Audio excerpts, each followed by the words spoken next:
one.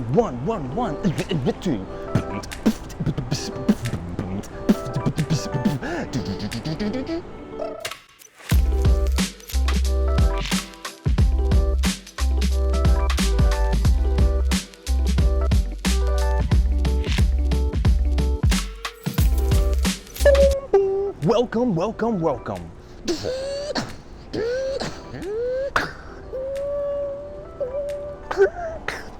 Autobots, transform. Welcome to the best Hawaii.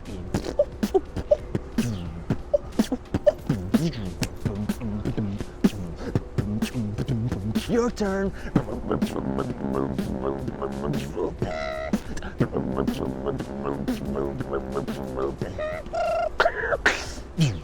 The best Hawaii. My name is Jason Tom, the Human Beatbox. And in the beginning, we go through a time machine. 1982, DJ Barry B coined the first human beatbox was Dougie Fresh. So if you know the song, Teach Me How to Dougie, Teach Me How to Dougie, referring to Dougie Fresh, the human beatbox. He was the first human beatbox, and then Fat Boys, Buffy of the Fat Boys, was the first to go mainstream, right? Stick 'em, stick 'em. And he was known for the classic snare, which is the outward snare, right? I have an inward snare. But just to give you a little more background, I was born and raised on Oahu, in Honolulu, here in Chinatown. That's what we do. 1982, I was born actually, and then November 21. And at 4 years old, I began beatboxing. 1987, Michael Jackson Bad. At 6 years old, my older sister, just recorded me on audio cassette, a music cassette. What is that, right? It's analog, that's what we call it. Eject and put it in the tape. Play and record, right? And I started to beatbox. My first technique, dun dun dun dun dun dun, was an inward snare.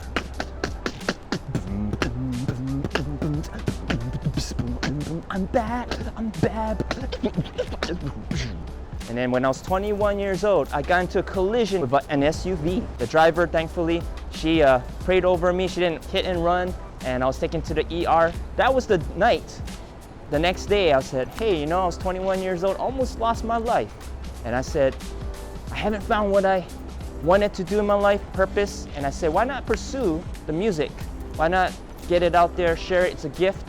I thought everybody beatboxed in the shower. I thought you beatbox in the shower, I beatbox in the shower, so the boots and the cats boot cats, So that's the kind of like the beginning, and that's when I started pursuing it live and entered talent shows, eventually did parties, conferences, you name it. I'm a fourth generation Hawaii Chinese American, so my parents, they were often working, so I was doing this at home when they weren't even home, like I had my grandmother, my late grandmother, she helped raise myself and my sister. My father worked very hard, but he enjoyed it. When he would say things like, Jason, he's speaking to me in Chinese, right? He's like, Jason, you shouldn't be doing this, right? And then when he would see these concerts, he would come up to my shows, and he was like, he saw the audience get blown away by it. And that's when he started to say, wow, I like what you do.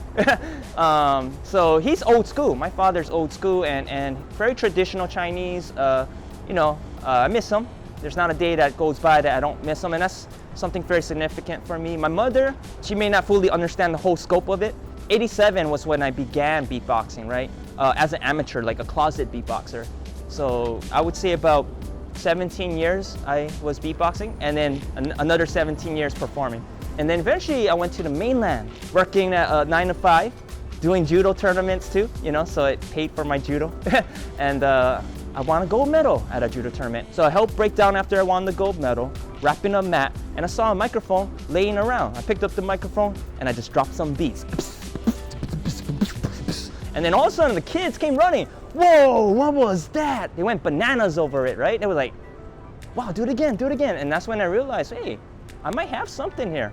So I didn't realize that that's what I could eventually do professionally. I just did it all the time. I thought everybody did it. Am I leaving my mark in this world? Am I impacting the communities and stuff like that? And I feel with beatboxing, I have that platform.